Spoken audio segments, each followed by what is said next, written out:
स्वागत है आप सभी का UB24 के खास बुलेटिन में, जिसमें हम बात करते हैं बड़ी खबरों पर। इस वक्त की 25 बड़ी खबरों पर बात करेंगे और शुरुआत करेंगे भारत से। भारत में बायोटेक सेंटर में देश का भविष्य उज्जवल। बायोटेक स्टार्टअप एक्सपो 2022 में प्रधानमंत्री बोले। प्रधानमंत्री नरेंद्र मोदी ने गुरुवार को कहा कि देश का पहला बायोटेक स्टार्टअप एक्सपो 2022 भारत के बायोटेक सेक्टर के विकास को दर्शाता है।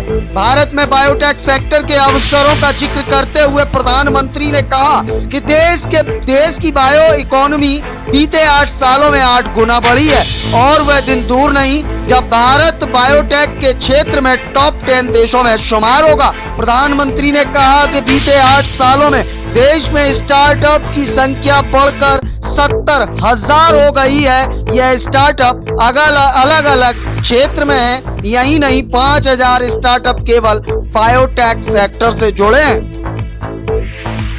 मनी लॉन्ड्रिंग केस में सत्येंद्र जैन को राहत नहीं, 13 जून तक कस्टडी बढ़ाई गई। मनी लॉन्ड्रिंग केस में दिल्ली के स्वास्थ्य मंत्री सत्येंद्र जैन की हिरासत 13 जून तक बढ़ गई है। प्रवर्तन निदेशालय ने 5 और दिन की हिरासत मांगी थी। ईडी का पक्ष रखते हुए ASG SV राजू ने कहा कि रिमांड के बाद ईडी ने लाला शेर सिंह मेमोरियल ट्रस्ट के परिसरों की तलाशी ली, जहां सत्येंद्र जैन अध्यक्ष थे। उसने इस बात से इनकार किया है कि वह पूछताछ के दौरान ट्रस्ट का हिस्सा था। सत्येंद्र जैन की तरफ से कई तरह की दलीलें पेश की गई हैं, लेकिन अदालत ने कहा कि मामले की गंभीरता को देखते हुए ईडी को पूछताछ के लिए और वक्त देने की जरूरत है। लखनऊ मर्डर केस मामला। पबजी हत्या मामले में नाबालिग ने अपनी बहन को भी दी थी धमकी। लखनऊ में एक सनसनीखेज मामला सामने आया। एक किशोर ने अपनी मां को मौत के घाट उतार दिया। हत्या करने के बाद किशोर 2 दिन और 3 रात अपनी मां के शव के पास घर में ही रहा। वह बार बार कमरे में रूम फ्रेशनर का छिड़काव करता रहा, जिससे कमरे में बदबू न हो। फिर उसने पकड़े जाने के डर से अपने पिता को सूचना दी, किसी ने मां को मार दिया है। वहीं मामले की जांच होने पर पता चला कि पबजी गेम खेलने से मना करने पर बेटे ने ही मां की हत्या कर दी है। राष्ट्रपति चुनाव की आज होगी घोषणा। 3 बजे PC करेगा चुनाव आयोग। चुनाव आयोग आज राष्ट्रपति चुनाव की तारीख का ऐलान करेगा। आयोग 3 बजे प्रेस कॉन्फ्रेंस करेगा, जिसमें राष्ट्रपति चुनाव के तारीख की घोषणा की जाएगी। कंबोडिया में चीन बना रहा नेवल बेस। भारत की समुद्री सुरक्षा के लिए खड़ी हुई टेंशन। रीम नेवल बेस पर चीन की मौजूदगी से अमेरिका के साथ भारत की टेंशन भी बढ़ी है। दरअसल नेवल बेस पर चीन के कब्जे से भारत की समुद्री सुरक्षा को ज्यादा खतरा हो सकता है। इस बेस से भारत के अंडमान निकोबार द्वीप समूह की दूरी सिर्फ 1200 किलोमीटर है। साथ ही भारत की तीनों सेनाओं का संयुक्त कमान भी अंडमान में। वहीं नेवल बेस बनने के बाद चीन की पीपुल्स लिबरेशन आर्मी की नौसेना काफी आसानी से भारत और अमेरिका की खुफिया निगरानी कर सकती है। अब पंजाब वालों की बल्ले बल्ले। शराब की कीमतों में 40% की हुई कमी। पंजाब की आम आदमी पार्टी की सरकार ने राज्य में शराबियों को खुश होने और झूमने का बड़ा मौका दिया है। राज्य में शराब की कीमतों में 30 से 40% की गिरावट हो सकती है। उसके लिए राज्य सरकार ने अपनी पहली आबकारी नीति को मंजूरी दे दी है। पंजाब की आप सरकार ने इस वित्त वर्ष में शराब कारोबार से करीब 9,647.85 करोड़ रुपए एकत्रित करने का लक्ष्य रखा है, जो पिछले साल के मुकाबले 40% अधिक है। नई आबकारी नीति को यह मंजूरी मुख्यमंत्री की अध्यक्षता में हुई राज्य मंत्रिमंडल की बैठक में दी गई है। जम्मू कश्मीर में अरनिया सेक्टर में ड्रोन की घुसपैठ। BSF जवानों की फायरिंग के बाद वापस लौटा पाकिस्तान। सीमा सुरक्षा बल के जवानों ने गुरुवार को जम्मू कश्मीर के अरनिया सेक्टर से भारतीय क्षेत्र में घुसने की कोशिश कर रहे एक पाकिस्तानी ड्रोन को खदेड़ दिया। न्यूज एजेंसी ANI ने BSF के हवाले से कहा कि आज तड़के करीब 4:15 बजे अरनिया सेक्टर में ड्रोन होने का संदेह था। सीमा सुरक्षा बल के जवानों ने उस पर गोलीबारी की, जिसके कारण वह वापस लौट गया। इलाके की गहन तलाशी जारी है ताकि ड्रोन ने अगर कोई हथियार या विस्फोट गिराया हो तो उसे तुरंत डिस्प्यूज किया जा सके। सिद्धू मूसेवाला केस में 2 और गिरफ्तारी, चेतन और केशव अरेस्ट। सिद्धू मूसेवाला केस में चेतन और केशव की गिरफ्तारी हुई। ये दोनों संदीप उर्फ केकड़ा के सहयोगी हैं। सिद्धू मूसेवाला केस में अहम जानकारी तब सामने आई जब उसके घर से निकलने के दौरान सीसीटीवी फुटेज सामने आई। उस फुटेज में एक शख्स सेल्फी लेता नजर आया। उस शख्स के बारे में कहा जा रहा था कि वो ही शूटर्स को मूसेवाले के बारे में पल पल की जानकारी दे रहा था। मूसेवाला के घर से निकलने और वारदात के बीच कुल 15 मिनट का समय लगा था और संदीप केकड़ा वारदात के अंजाम किए जाने तक सटीक जानकारी देता रहा। राज्यसभा चुनाव को लेकर इन 4 राज्यों में सीटों से ज्यादा उम्मीदवार, दिलचस्प होगा मुकाबला। आपको बता दें 15 राज्यों की राज्यसभा चुनाव की 57 सीटों को भरने के लिए चुनाव की प्रक्रिया चल रही है। अब तक 11 राज्यों आंध्र प्रदेश, छत्तीसगढ़, बिहार, झारखंड, मध्य प्रदेश, उड़ीसा, तमिलनाडु, तेलंगाना, उत्तर प्रदेश, उत्तराखंड और पंजाब में अलग अलग दलों के 41 उम्मीदवारों का चयन निर्विरोध हो गया है। लेकिन कुछ राज्यों में स्थिति दिलचस्प बनी हुई है। हरियाणा, कर्नाटक, महाराष्ट्र और राजस्थान में अतिरिक्त उम्मीदवारों ने चुनाव को दिलचस्प बना दिया है। 10 जून को इन राज्यों में मतदान के जरिए उम्मीदवारों के भाग्य का फैसला होगा। इन राज्यों में अपने विधायकों को हॉर्स ट्रेडिंग से बचाने के लिए उन्हें होटल एवं रिसोर्ट में रखा गया है। गोंडा में 3 फकीरों से जबरदस्ती जय श्री राम नारा लगवाने का मामला, एक आरोपी गिरफ्तार। गोंडा में सोशल मीडिया पर एक वीडियो तेजी से वायरल हो रहा है जिसमें कुछ व्यक्ति फकीरों के साथ अभद्रता कर रहे हैं। गांव के लोग भीख मांगने वाले 3 लोगों के साथ अभद्र व्यवहार करते हुए जय श्री राम के नारे लगवाने की बात कह रहे हैं। सोशल मीडिया पर वीडियो वायरल होने के बाद पुलिस के संज्ञान में आने पर पुलिस ने जांच की। घटना खरगूपुर थाना क्षेत्र की है। इस मामले में प्राथमिकी दर्ज कर ली गई है और जांच की जा रही है। एक आरोपी को गिरफ्तार भी कर लिया गया है जिससे लगातार पुलिस पूछताछ कर रही है। भारतीय जनता पार्टी के राष्ट्रीय अध्यक्ष जेपी नड्डा बोले, देश की सभी क्षेत्रीय पार्टियों को चला रहा परिवार कांग्रेस को बताया लुप्त पार्टी। बीजेपी के राष्ट्रीय अध्यक्ष जेपी नड्डा ने बुधवार को कहा कि देश में सभी क्षेत्रीय दल परिवारों द्वारा चलाए जा रहे हैं। नड्डा ने कोलकाता के नेशनल लाइब्रेरी में राज्य कार्यकारिणी समिति की बैठक के दौरान पार्टी नेताओं को संबोधित करते हुए सत्तारूढ़ तृणमूल कांग्रेस समेत क्षेत्रीय दलों पर वंशवाद की राजनीति करने के लिए आड़े हाथों लिया। नड्डा ने कहा, जम्मू कश्मीर में नेशनल कॉन्फ्रेंस को एक पिता पुत्र चलाते हैं। उत्तर प्रदेश में समाजवादी पार्टी भी परिवार की ओर से चलाई जा रही है। बिहार में आरजेडी को लालू प्रसाद और उनके बेटे तेजस्वी चला रहे हैं। वहीं पश्चिम बंगाल में इसे चाची और भतीजा चला रहे हैं। झारखंड में सोरेन परिवार पार्टी चला रहा है। दक्षिण में डीएमके, वाईएसआर, केसीआर और महाराष्ट्र में एनसीपी और शिवसेना है। 8 दिन पहले कानपुर को अशांत करने की लिखी गई स्क्रिप्ट, सनसनीखेज खुलासा। कानपुर हिंसा मामले में अब तक 50 से ज्यादा लोगों की गिरफ्तारी हो चुकी है। इन गिरफ्तार लोगों में पीएफआई के 3 कार्यकर्ता भी शामिल हैं। अब जांच जैसे जैसे आगे बढ़ रही है, कई सनसनीखेज जानकारियां सामने आ रही हैं।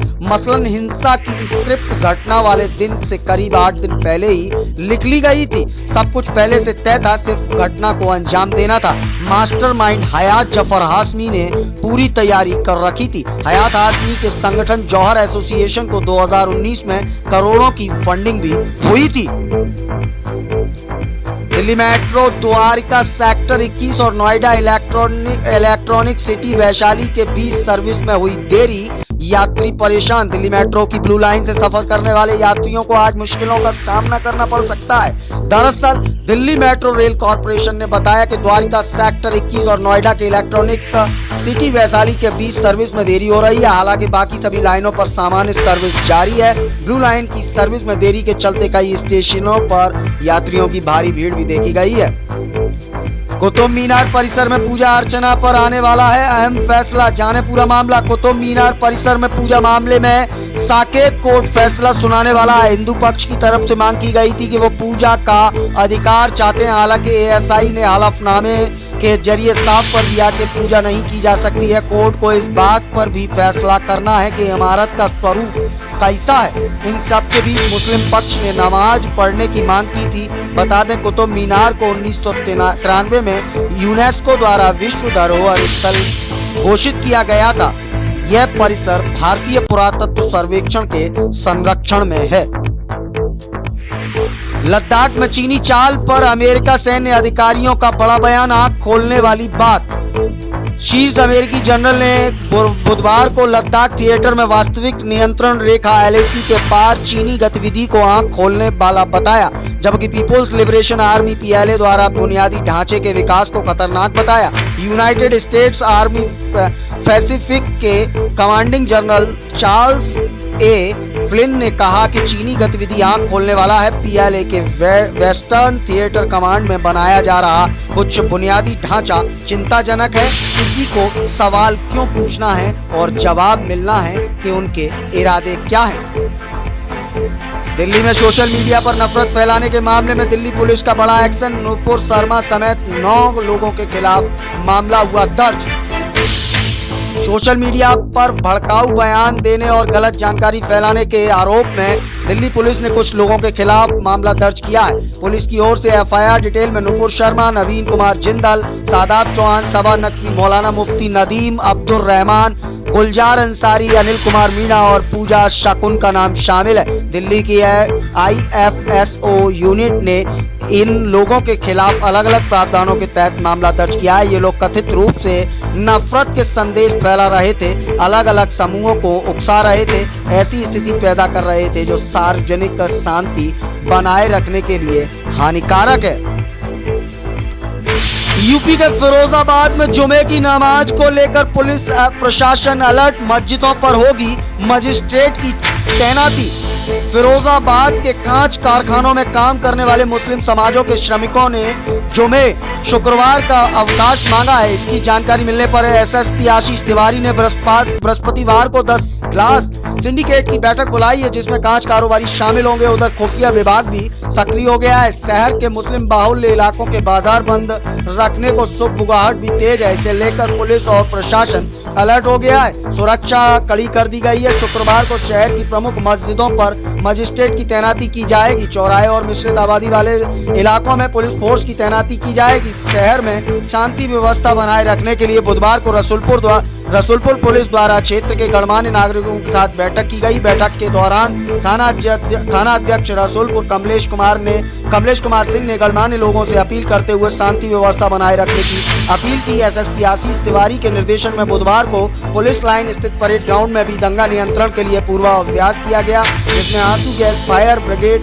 लाठी पार्टी, घुड़सवार पुलिस आदि का प्रयोग किया जाता है। इसके बारे में उच्चाधिकारियों ने ब्रीफ किया। अभ्यास के दौरान पुलिस बल दंगा नियंत्रण उपकरण, डंडा, हेलमेट, बॉडी प्रोटेक्टर से सुसज्जित रहे।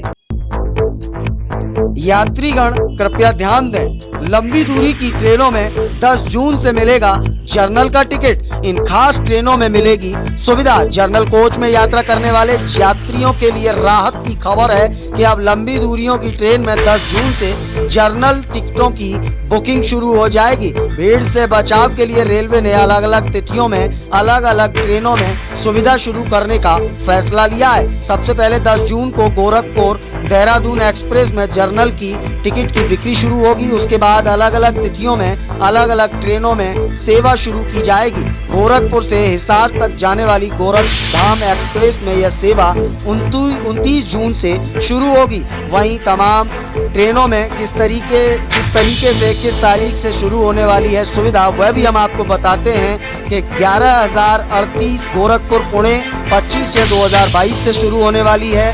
11,056 गोरखपुर LTT 3/7/2022 से शुरू होगी। इसमें यह सुविधा 11,080 गोरखपुर LTT 2/7/2022 से इसमें यह सुविधा शुरू होने वाली है। 11,082 गोरखपुर LTT 24/6/2022 से इसमें जर्नल की सुविधा शुरू होगी। 12,166 गोरखपुर LTT 2/7/2022 से इसमें यह सुविधा शुरू होने वाली है।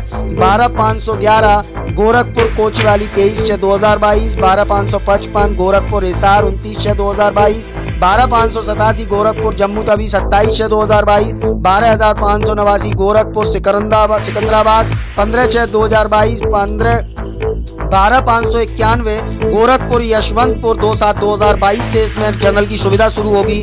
12,597 गोरखपुर मुंबई 5/7/2022 से इसमें सुविधा शुरू होने जा रही है और 15,004 गोरखपुर प्रयागराज 9 जून से इसमें यह सुविधाएं शुरू हो गई हैं। 15,005 गोरखपुर देहरादून 10 जून से इसमें सुविधाएं शुरू होने वाली हैं जर्नल को लेकर। 15,018 गोरखपुर LTT 2 जुलाई से इसमें जर्नल की व्यवस्था शुरू होगी। 15,022 गोरखपुर शालीमार 13/6/2022 से इसमें सुविधा शुरू होगी। 15,023 गोरखपुर यशवंतपुर 5/7/2022 से इसमें सुविधा जर्नल की शुरू होगी। 15,028 गोरखपुर हटिया 2 जुलाई से इसमें जर्नल की सुविधा होगी। 15,029 गोरखपुर पुणे 7 जुलाई से इसमें यह जर्नल की सुविधा शुरू होने वाली है, जिसका तमाम यात्रीगण लाभ उठा सकते हैं।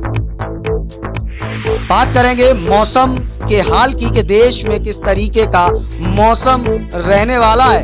देश में 15 जून से जोर पकड़ेगा मानसून, लोगों को भीषण गर्मी से मिलेगी राहत। देश के कई राज्यों में गर्मी से बुरा हाल है। इस बीच बुधवार को मौसम विभाग ने बताया 15 जून से मध्य और उत्तर भारत में मानसून आने के आसार हैं। IMD के महानिदेशक मृत्युंजय महापात्र ने बुधवार को बताया कि हमारे पूर्वानुमान के अनुसार 15 जून तक बारिश की गतिविधि बढ़ने की संभावना है। बारिश होने से चावल, मक्का, कपास, सोयाबीन, गन्ना और मूंगफली जैसी महत्वपूर्ण फसलों की बुवाई होने में मदद किसान भाइयों को मिलने वाली है। मौसम के बाद बात करेंगे कुछ खेल जगत से जुड़ी खबरों की।